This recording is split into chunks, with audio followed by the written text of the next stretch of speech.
Hello and welcome everyone, and in today's video we're going to be talking about Joseph Orek, otherwise known as Fussytube. So let me get started, and if you're new here, welcome to the Geek Tech Show.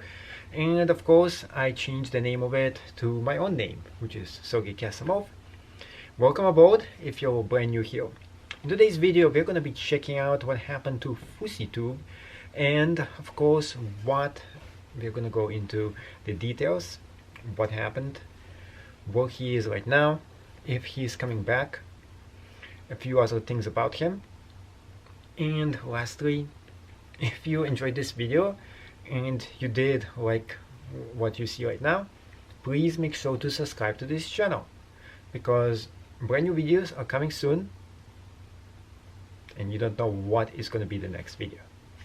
With that said, let's first of all get the news. So finally Fussytube sends out a message on his Instagram, and here we go. So this summer I suffered a very public and humiliating maniac episode that really flipped my life upside down. So I just came off my medications for the first time in years and foolishly used Adderall as a substitute.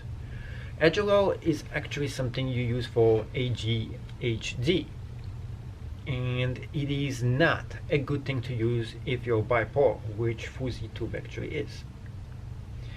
So what I thought was a newfound motivation and inspiration was really out of control maniac episode that took control of me and changed my life forever. There is much more to the story that is yet to be explained. I have fallen many times in my life, but this year was the first time I actually hit rock bottom.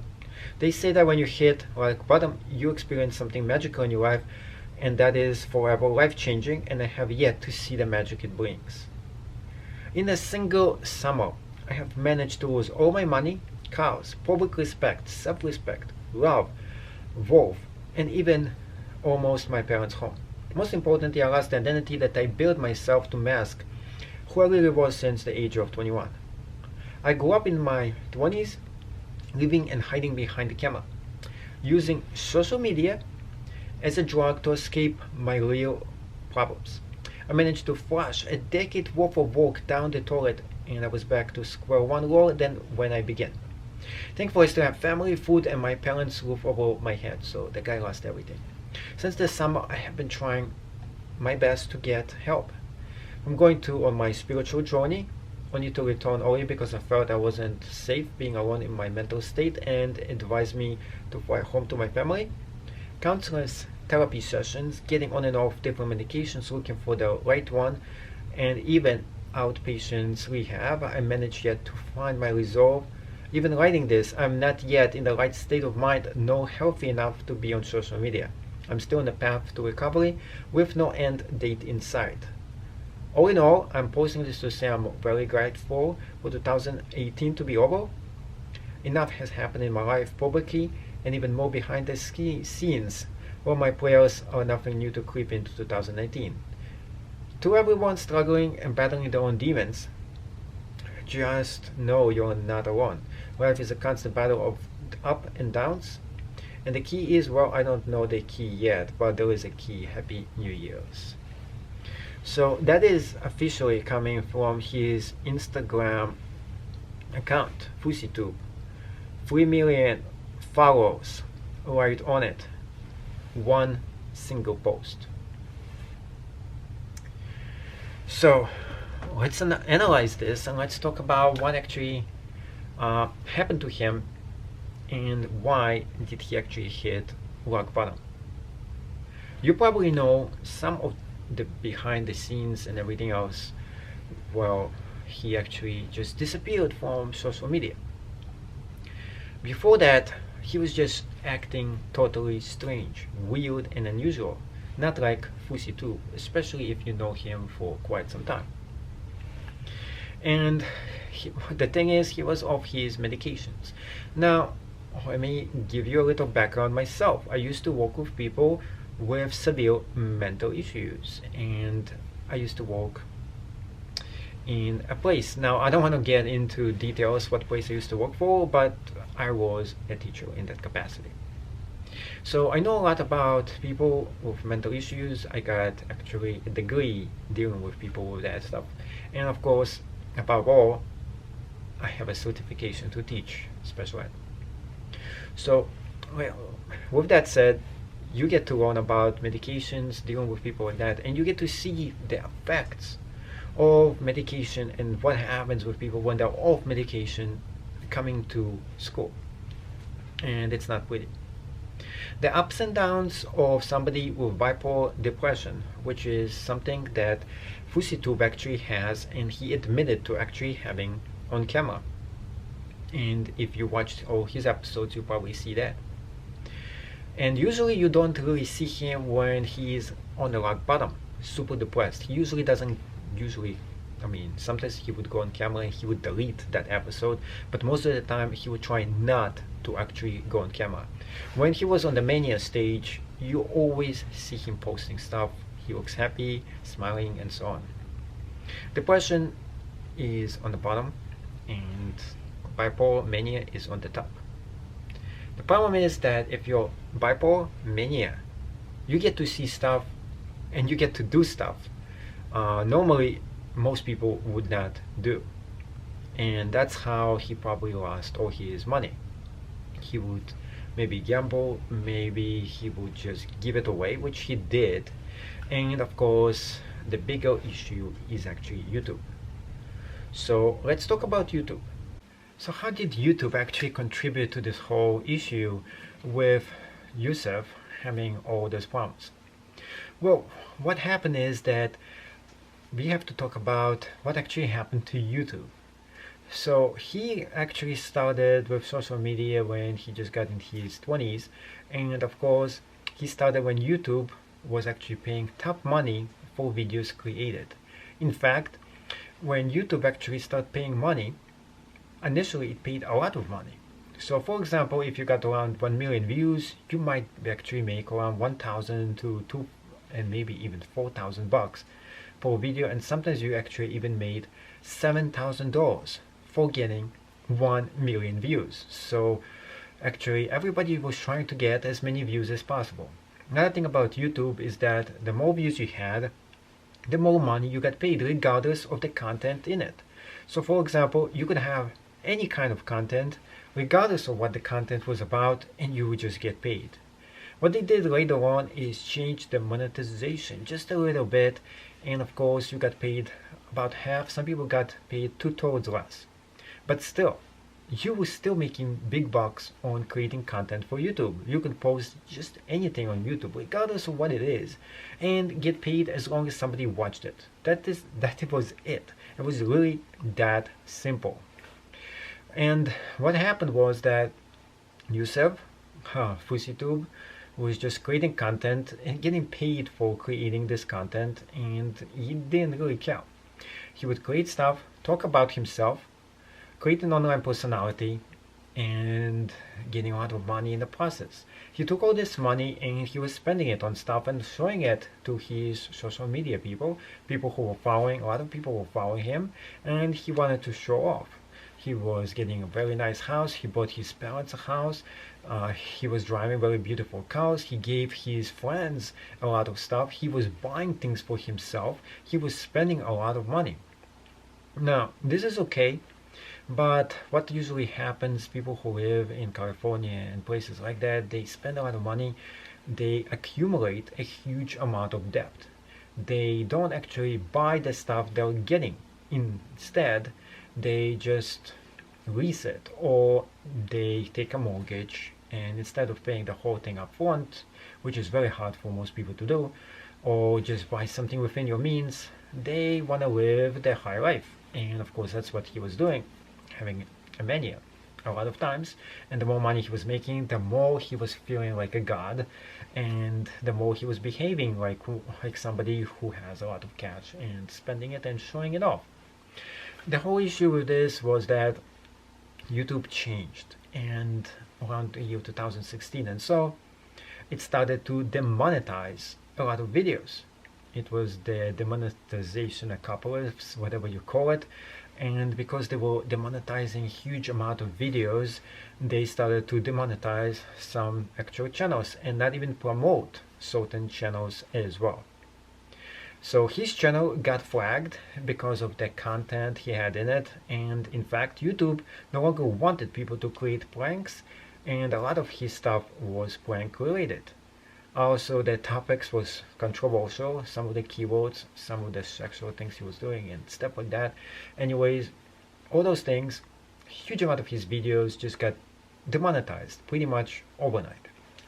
And he had to create either new content or of course fix the old content and upload it back in.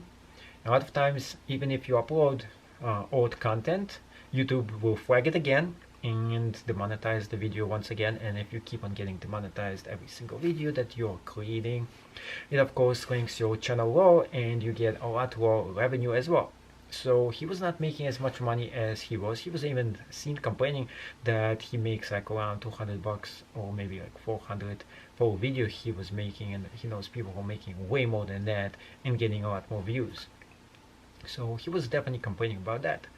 But the whole problem is that that was a big issue.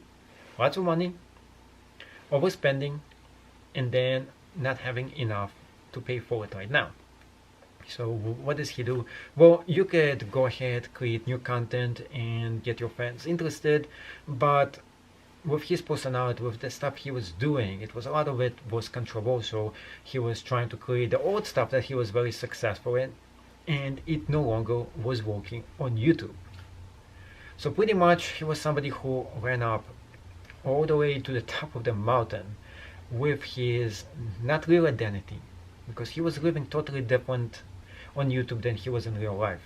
So in fact he was two different people, and what happened was that his YouTube personality crashed, totally crashed after that, and he was not able to restore that personality. So the mania phase was pretty bad, and you've seen what happened to him with Fussytube, and right now he is getting some help and he's trying to restore himself, and this is really a big thing. And if you're a fan of Fussytube, you're waiting for him and you want him to come back. The question is, when would he be ready to come back? This is pretty interesting question, because first of all, for him to come back, he has to have something to present to people and for them to watch, and most likely the videos have to be watched multiple amount of times. He has a lot of people who follow him on social media, so he can definitely get ranking pretty fast and up there. The thing is, he has to create content that is engaging and it is interesting, and that is the big problem. Creating interesting, engaging content that doesn't get you demonetized and talking about subjects and censoring yourself, preventing yourself from saying any swear words, preventing yourself from using things that you used to do before, to get people to watch. And it is pretty hard for anybody, especially in their 20s, to figure out how to start something, especially when you had a business model that was working. Now he has to totally take this whole business model and change it to something brand new and try to combine it into what he is right now. So this is something for him that is very hard to do, and now that he lost a huge amount of money, maybe is possibly in debt, and he doesn't have the personality he had before. So for somebody who was nobody, who became very famous and then fell all the way down, he has to build himself up in front of the fans. A lot of fans lost trust in him the past few videos, the past things he was actually doing, and the way he was actually putting down other YouTubers and other people who were his so-called friends over there, and how he got into fights with them, how they started to criticize him, all this stuff, and the things that they said about him, he said about them, lots of things that actually made this whole thing very complex. And of course it makes it very hard for him to come back. in some ways. It's like you have to go back in there, you have to apologize to all your fans, you have to apologize to all those people that you hurt, and of course you have to show the new you, the personality. So until he is ready and until he feels that he is confident enough to go in front of the camera and being able to take the criticism, this is the big thing. Lots of us who are showing those things in the videos, such as I'm doing right now, have a lot of people who write all kinds of mean and demeaning comments. Now, I don't give like a rat's whatever you call it about whatever you post about me, but some people are super sensitive, and you get like thousands, and when you have millions of fans, you get thousands of messages that are super hot and super bad, and they make fun of almost everything that you do on camera, real life, off life, and anything they can dig about you. So yes, you will be making huge amount of money if you're a big YouTube personality. At the same exact time, you have to deal with being a celebrity, and this is something that Fussytube has the biggest trouble with. He likes the money, he likes the lifestyle, and he likes everything else that has to do with it, but he can't handle the whole pressure of being under the microscope and being in the public life. Now, he probably would be so much more happier if he was working 9 to 5 and not having to do and deal with everyone else on the camera. At the same time, this is probably the easiest kind of job that you can actually have in some ways, except if you're able to put up with the demands of the crowd and do what they ask you to do, and yet you have to satisfy the masters, which is the master itself, which is who pays you the money, which is YouTube. So this is something new for him, something he has to discover, and above all, he has to discover a way to balance himself and balance the camera life and balance his own life with it. So lots of complicated stuff over here going on at the same exact time. I do think he's gonna come back. I think once he figures out what kind of medication he needs to get in, and once he starts to feeling great himself, he will come back to the arena and he's gonna start a new identity. Like he always did the same exact thing. Previous times, this was just the longest that he took from it, and he actually admits that he totally crashed. So with that said, I really think that he's gonna come back. But when? I think it's going to be a lot sooner than you actually think. As soon as his funds go super dry, watch him come back, because he needs to get more money. As much as he probably hates being on camera, I mean, in some ways he might like it, but in other ways I think he doesn't really like it as much as you think. But he has to do it, because he needs to get paid. Anyways, thank you so much for watching, and see you in the next video.